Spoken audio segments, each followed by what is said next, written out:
हिंदी में यूपीएससी की तैयारी से संबंधित प्रोग्राम्स को देखने के लिए सब्सक्राइब करें study IQIAS Hindi. Current affairs की तैयारी को लेकर क्या स्ट्रेटजी अपनाई है आपने? मैंने कभी न्यूज़पेपर नहीं पढ़ा, मैंने कोई मैगजीन नहीं पढ़ी। मैं केवल YouTube पे कुछ सेशन जिनमें वो एडिटोरियल डिस्कस करते हैं और जिनमें वो करंट अफेयर डिस्कस करते हैं, उसी से मेरा करंट अफेयर हुआ है। आपकी जर्नी किस तरह से आगे बढ़ी, कौन सा अटेम्प्ट है? मेरा प्रीलिम्स भी क्लियर नहीं हुआ था, मैं शायद 5 नंबर से उस टाइम रह गया था। हिंदी माध्यम का एक बड़ा सवाल ये भी है कि क्या रिसोर्सेज का बहुत क्रंच है? अगर मैं जिस तरीके से मैंने YouTube से पढ़ाई करी तो एक जगह वो मिल ही नहीं सकता। एक सवाल आता है कि NCERT पढ़ें या ना पढ़ें। मतलब ऐसा नहीं हो सकता कि आप NCERT पढ़ें तो आपका सिलेक्शन हो जाए, NCERT नहीं पढ़े तो रुक जाए। राइटिंग के लिए आप क्या किया करते थे, कैसे प्रैक्टिस किया करते थे? मैंने जो पहला पेपर लिखा अपना वो 4.5 घंटे में लिखा। इसके बाद मैंने इतनी प्रैक्टिस करी कि मैंने जो UPSC के मेंस लिखा वो 2 घंटे 45 मिनट में सारे पेपर किए मैंने। नमस्कार, स्टडी IQIAS हिंदी में आपका स्वागत है। मैं हूं अमृत उपाध्याय। आप लोग की बहुत डिमांड रहती है कि किसी IAS टॉपर से UPSC में सक्सेसफुल कैंडिडेट से मुलाकात कराई जाए, तो आज आपकी इसी डिमांड पर आगे बढ़ते हुए आज आपकी मुलाकात करा रहे हैं प्रॉपर IAS में सेलेक्ट हुए जतिन कुमार जी हैं हमारे साथ। बहुत बहुत स्वागत है आपका। जी बहुत बहुत धन्यवाद आपको। इसी साल की परीक्षा में सेलेक्ट हुए हैं, तो सबसे पहले तो मैं जानना चाहता हूं कि, और पहले मैं बता दूं कि मैं स्टूडेंट्स के बिहाफ पे हूं और आपसे सवाल पूछता रहूंगा। सबसे पहले बात करेंगे कि ये पूरा सफ़र आपका कैसा रहा? सर, जैसा सबका रहता है कि रोमांच रहा, अप्स एंड डाउन्स आए, वो सब कुछ होता है। कभी कभी लगा कि यार नहीं हो पाएगा, तो फिर वही सपोर्ट काम आता है, फैमिली का सपोर्ट, दोस्तों का सपोर्ट, तो वो सारी चीज़ें होती हैं। लगता भी है कि यार पता नहीं होगा कि नहीं होगा, तो वो सारी चीज़ें हुई हैं सर। नहीं, आपकी ज़िंदगी में एक उतार चढ़ाव उस तरह से भी रहा है कि आपने एक रिस्क लिया है। जी सर। और हमारे दर्शकों में बहुत सारे ऐसे लोग हैं जो, जब मैं क्लास वगैरह लेता हूँ तो बच्चे पूछते भी हैं कि जॉब के साथ करें या जॉब छोड़ दें, या जॉब छोड़ने का रिस्क उठा लिया है, अब क्या करें? तो मैं चाहता हूँ कि थोड़ा शुरू से अगर विस्तार से बात करें कि पिछले 4-5 साल में आपकी जर्नी किस तरह से आगे बढ़ी, कब से आपने तैयारी शुरू की है, कौन सा अटेम्प्ट है, तो एक बच्चों को प्रॉपर आइडिया मिल जाएगा।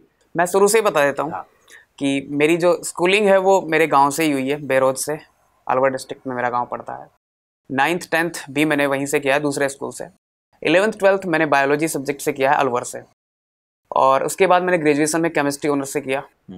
फिर उस ग्रेजुएशन के बाद मेरी जॉब लग गई थी फूड कॉरपोरेशन ऑफ इंडिया में। 2017 की वो बात है, अगस्त में मेरी ज्वाइनिंग थी।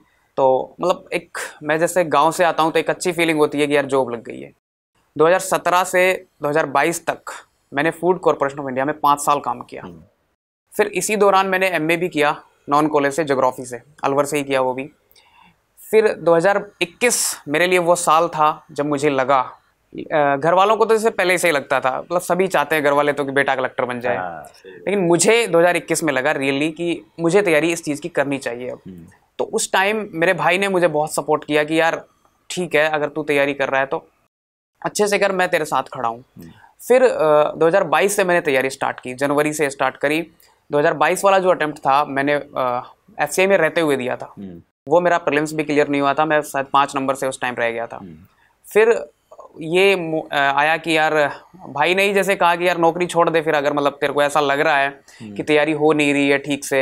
मुझे भी लगा, मतलब मेरे को पर्सनली ये फील हुआ कि मैं नौकरी के साथ नहीं कर पाऊंगा, तो मैंने ये रिस्क लिया।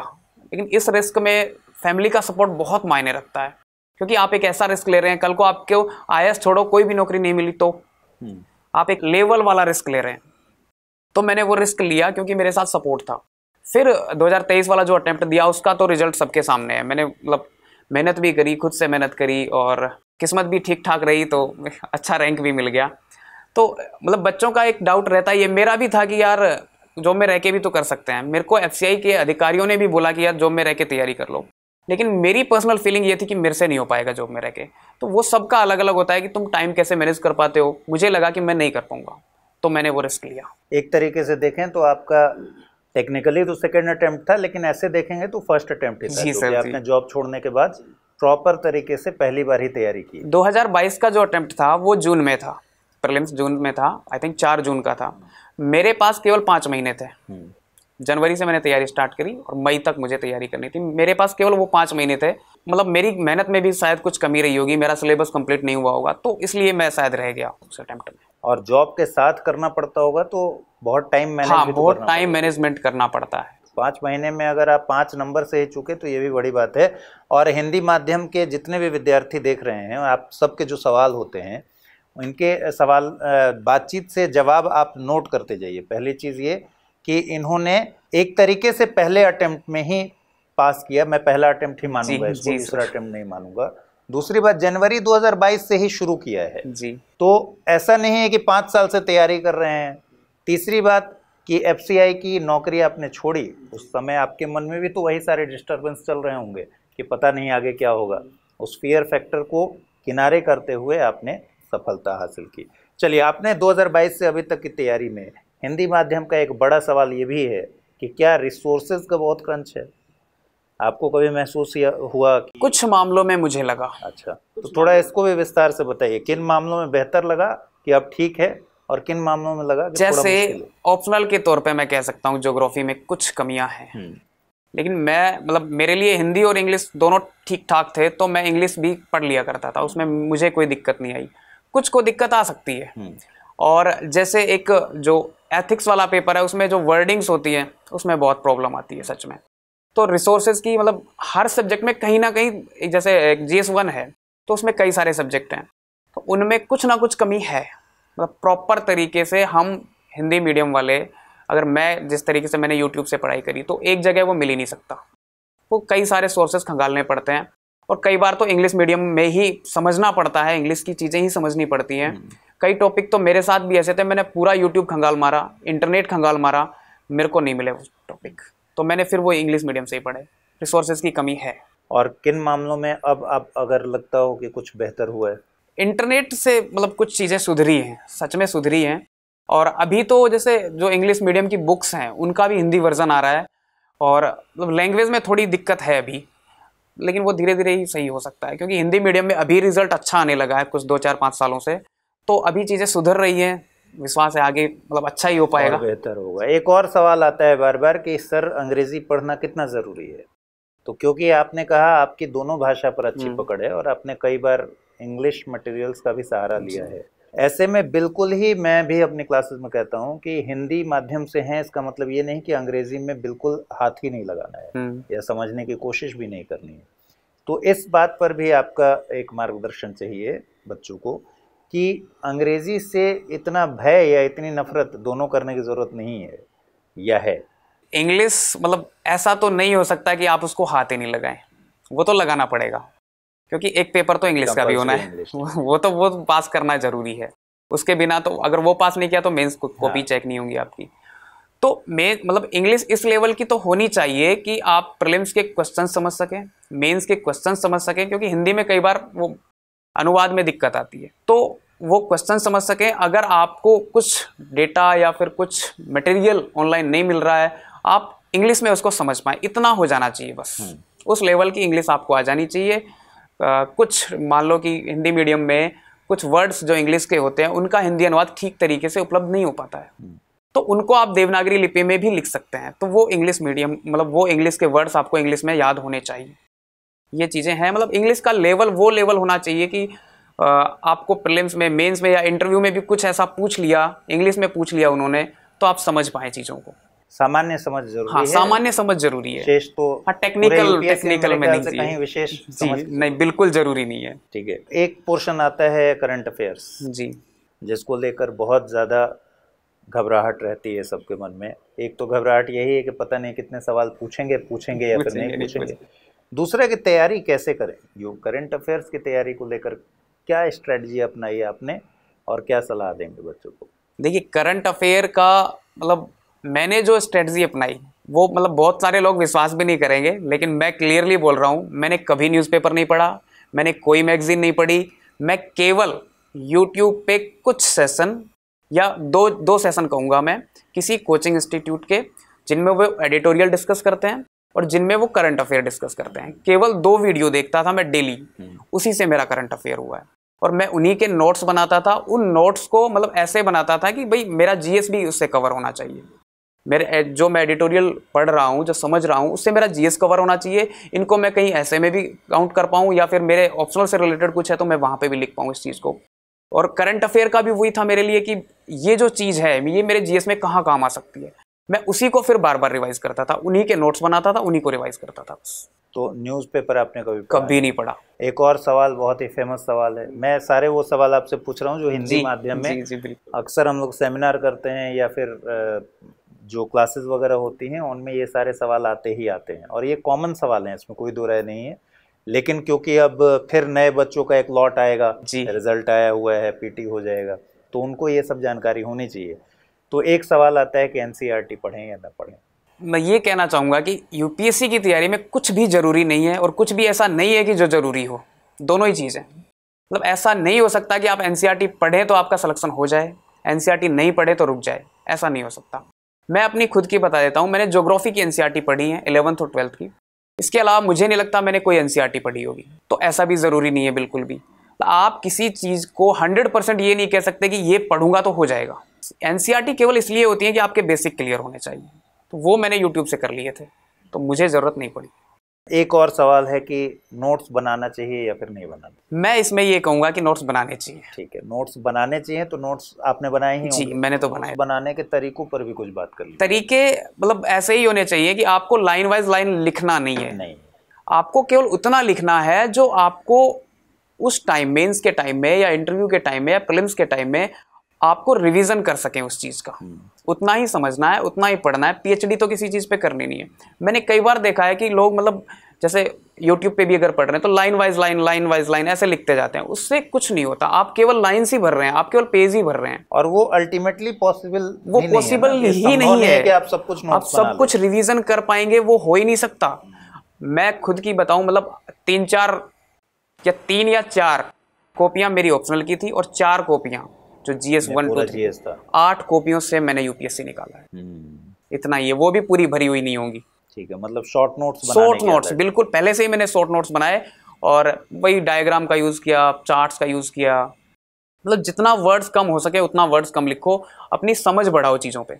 चलिए, एक और सवाल है जो बहुत कॉमन है और बहुत पॉपुलर।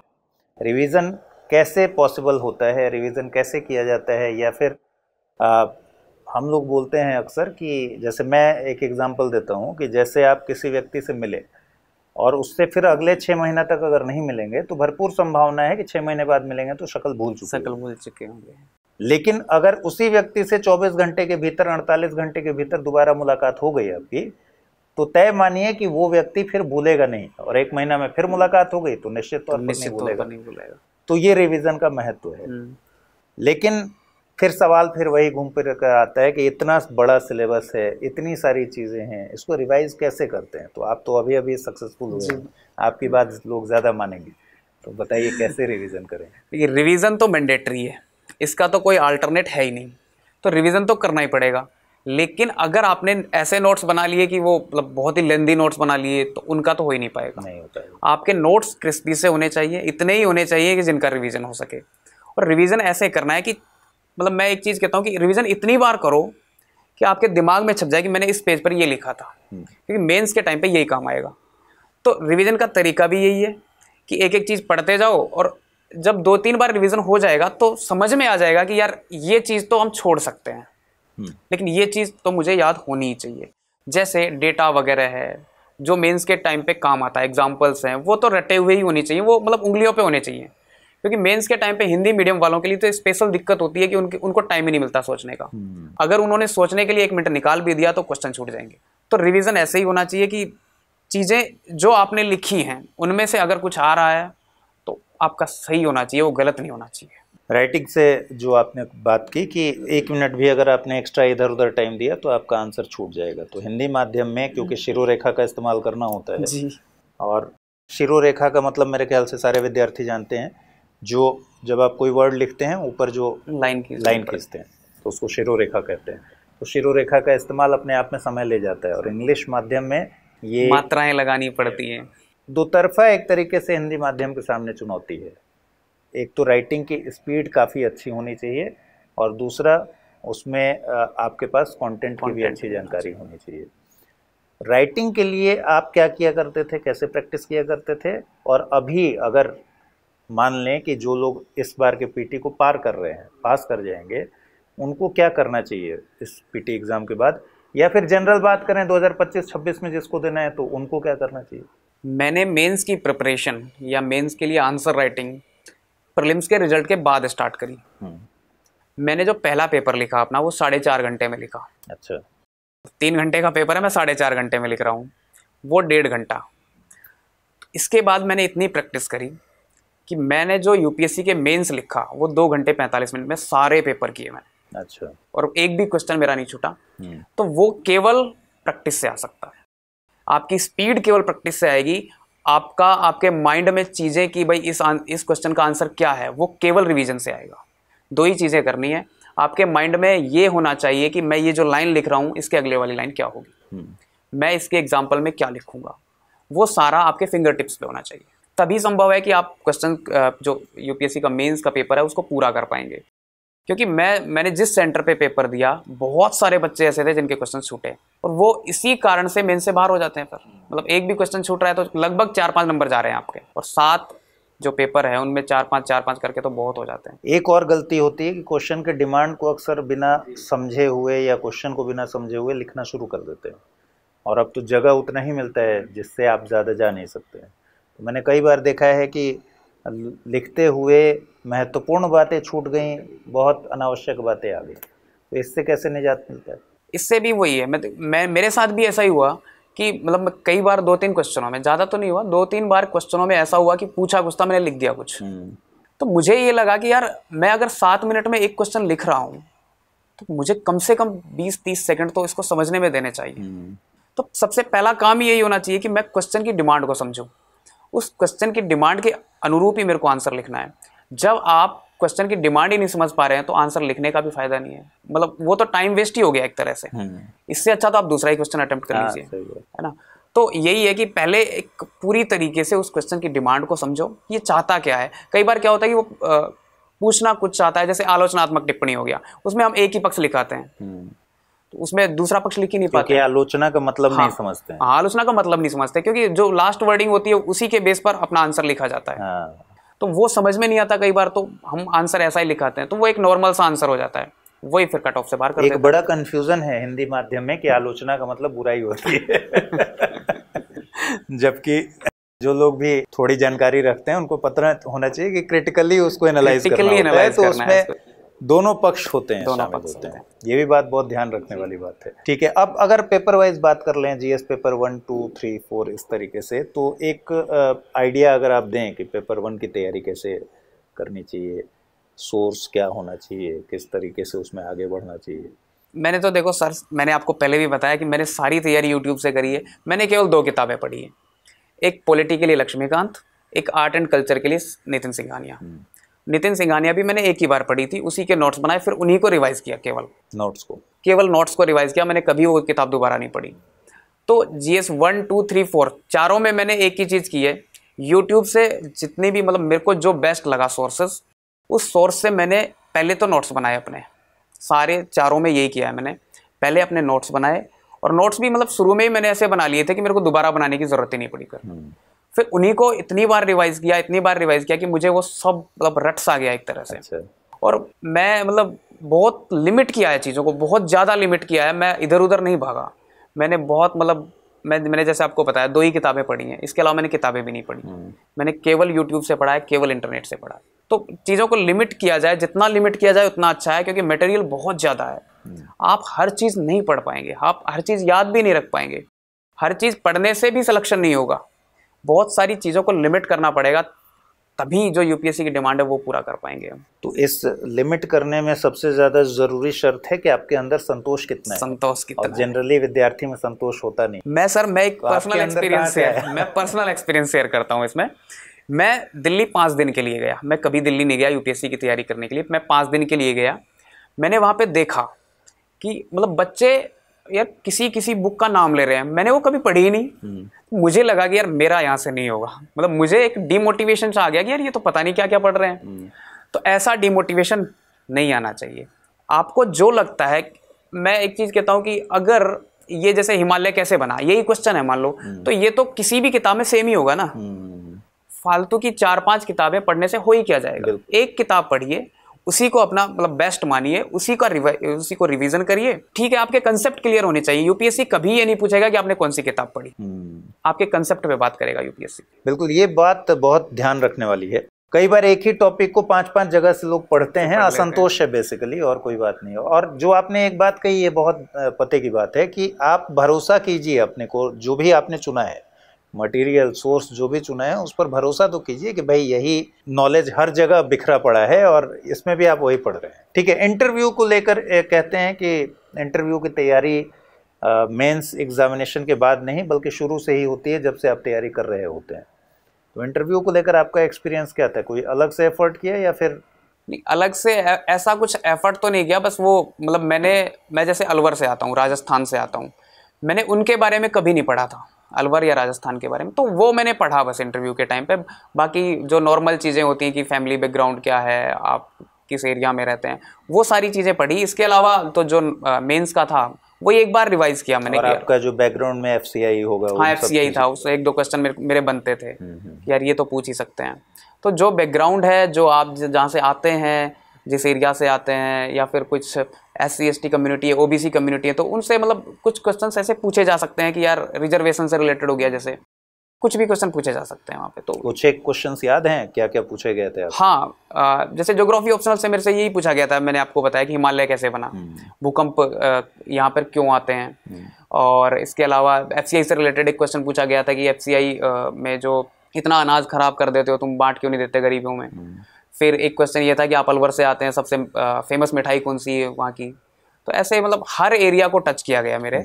इंटरनेशनल रिलेशन से भी कुछ क्वेश्चंस पूछे गए, मणिपुर से भी कुछ क्वेश्चंस पूछे गए, बहुत सारे एरिया मतलब उन्होंने डाइवर्स कर दिया सारी। तो इसका क्या जवाब दिया आपने कि FCI के में जितना अनाज सड़ जाता है, बांट क्यों नहीं देते? सर उसमें ना इतना नहीं सड़ता है जितना मतलब लोगों के मन में ये है कि बहुत ज़्यादा सड़ता है।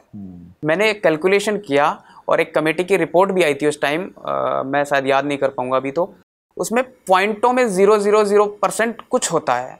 तो इतना जब हम इतना प्रोक्योर कर रहे हैं, इतना ट्रांसपोर्ट कर रहे हैं, तो इतना तो बनता है। इससे ज़्यादा तो करप्शन में चला जाता है। जैसे अभी पंजाब में कुछ ऑपरेशन चलाया था, तो वो वहाँ पे करप्शन में पकड़े भी गए। इससे ज़्यादा तो करप्शन में चला जाता है। मैंने यही बोला था वहाँ पे। तो इंटरव्यू में कितने मार्क्स मिले आपको? 171। 171, काफ़ी अच्छे मार्क्स थे। तो ओवरऑल अगर आपकी पूरी तैयारी देखें, एक चीज़ निश्चित तौर पर कही जा सकती है कि तैयारी करने के लिए मोटिवेशन आप ही के भीतर है। और आपने जिन परिस्थितियों में तैयारी की, आप बहुत सामान्य परिवार से आते हैं, ठीक है, नौकरी छोड़ने का रिस्क आपने उठाया था। अच्छा, एक और बात, प्लान बी पर हमेशा बात होती है यूपीएससी में कि भाई प्लान बी हमेशा रखिए। आपने तो नौकरी छोड़ दिया था और रिस्क उठा ही लिया था। आपका प्लान बी कुछ था या फिर आप बस आगे बढ़ चले थे? मैंने जब नौकरी छोड़ी या प्लान बनाया नौकरी छोड़ने का, तो मेरे और मेरी फैमिली के बीच में ये डिस्कस हो चुका था कि मैं 3 अटेम्प्ट दूंगा केवल। अगर 3 अटेम्प्ट मतलब मैं अपना 100% दूंगा, मैं वही कर सकता हूँ, केवल मैं अपना 100% ही दे सकता हूँ। मैं वहाँ यूपीएससी में जाके अपना नंबर नहीं लिखवा सकता, तो मैं अपना 100% दूंगा। 3 में हो गया तो ठीक है, फिर हम प्लान बी पर काम करेंगे। मतलब साथ में एग्जाम भी देता रहूंगा, वो बाद की बातें हैं, लेकिन 3 साल में अपने 100% डेडिकेट करना चाहता था यूपीएससी। तो प्लान बी था क्या? मैं शायद किसी कोचिंग इंस्टीट्यूट को ज्वाइन करता। अच्छा, फिर वही पढ़ाने वाला ही कार्य करता। क्योंकि एग्जाम तो देने थे मुझे, और इससे बेहतर इससे बेहतर कुछ हमारी टीम में भी बहुत सारे लोग अभी जो निकल रहे हैं वो काम करते हुए ही निकल रहे हैं। सही बात है, बिल्कुल।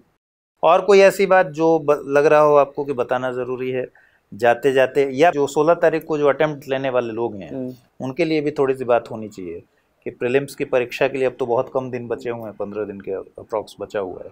तो इन 15 दिनों में क्या रणनीति अपनाई जानी चाहिए, क्या नहीं करना चाहिए? वही चीज़ है कि कुछ भी नया मत पढ़ो, जो सब बोलते हैं वही मैं बोल रहा हूँ। बोलना तो सब सारे लोग यही बोलते हैं, क्योंकि यही सच है। यही सच है।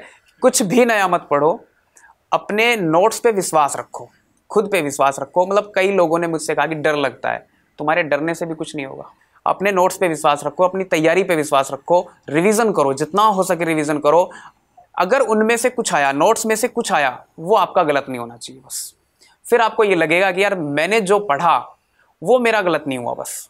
अब ये सिलेक्शन नहीं सिलेक्शन होना ये तो बाद की बात है। आपने एक बात कही थी ना कि जब मैं गया दिल्ली आया तो मुझे लगा कि भाई ऐसे तो होगा नहीं, ये लोग पता नहीं कौन कौन सी किताबें पढ़ रहे हैं। जो लोग एग्जाम देने जाते हैं उनके मन में ऐसे बहुत सारे डर हावी होते हैं कि मैंने ये नहीं पढ़ा है, या साइंस टेक मेरा कमज़ोर है, या फिर मैथमेटिक्स में तो बुरा हाल है।